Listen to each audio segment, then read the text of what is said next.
Hello बच्चों, चलिए प्रश्न देखते हैं। प्रश्न है, यदि tan a बराबर -3/4 और a का मान हमारे पास π/2 से पाई के मध्य हो तो अग्रलिखित मान ज्ञात कीजिए। हमें यहाँ से tan a/2 का मान ज्ञात करना है। तो यहाँ से इस प्रश्न को करने हेतु हमारे पास यहाँ से हमारी मुख्य अवधारणा कार्य करेगी। मुख्य अवधारणा जो कि हम यहाँ पर लगाएंगे चतुर्थांश अक्षों की। यदि हम चतुर्थांश अक्ष से चर्चा तो यदि हम निर्देशांक कक्षों में देखें तो यहाँ से प्रथम चतुर्थांश अक्ष में हमारे पास सभी पद धनात्मक होंगे, जबकि द्वितीय चतुर्थांश अक्ष में हमारे पास साइन थीटा व कोसेक थीटा धनात्मक होता है। ठीक इसी प्रकार तृतीय चतुर्थांश अक्ष में टेन थीटा धनात्मक होगा व चतुर्थ चतुर्थांश अक्ष में हमारे पास कोस थीटा व सेक थीटा धनात्मक होगा। अब a का मान हमें π/2 से पाई के मध्य दिया गया है, तो π/2 से पाई के मध्य अर्थात यहाँ से हमारे पास यह द्वितीय चतुर्थांश अक्ष में दिया गया है। यहाँ से π/2 से पाई हमारे पास a का मान द्वितीय चतुर्थांश अक्ष में है, तो साइन थीटा का मान सदैव धनात्मक होगा। बाकी सभी मान यहाँ से साइन थीटा और कोसेक थीटा का बाकी अन्य मान ऋणात्मक होंगे।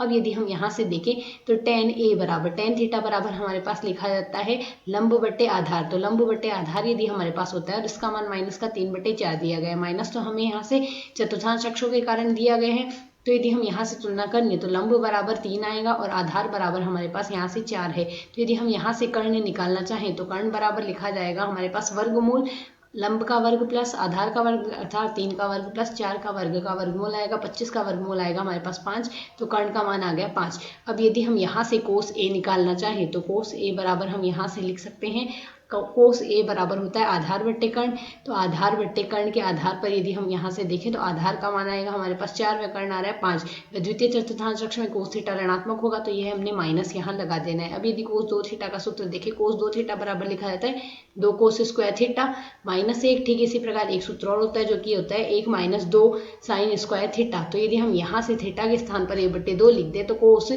a बराबर हम यहाँ से क्या लिख सकते हैं, कोस a बराबर 1 तो आएगा 2 कोस स्क्वायर a/2 माइनस का 1। ठीक इसी प्रकार यहाँ से 1 - 2 साइन स्क्वायर a/2 आ जाएगा। तो यदि हम यहाँ से कोस a/2 निकालना चाहें तो कोस a/2 तो हमारे पास यहाँ से लिखा जा सकता है वर्गमूल 1 प्लस कोस a आ जाएगा, बट्टे में आएगा हमारे पास यहाँ से 2। तो इसमें यदि हम मान रख दे तो यह मान हमारे पास क्या आ जाएगा वर्गमूल 1 प्लस यहाँ से कोस a के स्थान पर -4/5 रखेंगे, बट्टे हम यहाँ से 2 लगाएंगे। तो इसे सरल कर ले तो यह मान हमारे पास आ जाएगा यहाँ से वर्गमूल 1/√10। तो यहाँ से मान आ गया 1/10 का वर्गमूल आ गया। ठीक इसी प्रकार यदि हम इस आधार पर हम इसे सरल करें तो यहाँ से हमारे पास साइन a/2 बराबर लिखा जा सकता है साइन a/2 बराबर हमारे पास यहाँ से आ जाएगा वर्गमूल 1 माइनस कोस a बट्टे में आएगा हमारे पास यहाँ से 2। तो इसमें यदि हम मान प्रतिस्थापित कर दे तो साइन a/2 आ जाएगा वर्गमूल 1 प्लस 4/5 हो जाएगा और बट्टे में आएगा 2।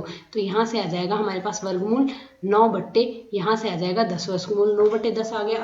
अब यहाँ से जो a का मान दिया गया है वह π/4 से हमें पाई के मध्य दिया गया है। तो यहाँ से जो a/2 का मान आएगा वह हमारे पास π/8 से यहाँ से हमारे पास जो मान आएगा π/8 से π/2 के मध्य आ जाएगा, अर्थात प्रथम चतुर्थांश में ही हमारे पास मान आ जाएगा। तो वह कोस व साइन हमारे पास दोनों ही यहाँ से धनात्मक रहेंगे। अब यदि हम tan a/2 याद करें, tan a/2 बराबर हमारे पास लिखा जा सकता है साइन a/2 बट्टे में आ जाएगा हमारे पास यहाँ से कोस a/2। इसे सरल करें तो मान क्या आएगा वर्गमूल 9/10 आएगा और बट्टे में आएगा वर्गमूल 1/10। ये हमने यहाँ से लिख लेना। इसे यदि हम सरल कर ले तो मान 10 से 10 कट जाएगा और वर्गमूल 9 आएगा। वर्गमूल 9 को हम क्या लिख सकते हैं, यह मान आ जाएगा हमारे पास 3। प्लस माइनस दोनों ही आएंगे, किंतु प्रथम चतुर्थांश की बात हो रही है तो केवल +3 लेंगे। तो इस प्रकार हमने साइन कोस व tan a/2 सारे के मान निकाल लिए। यही हमारे इस प्रश्न का हल आशय समझ आया। धन्यवाद।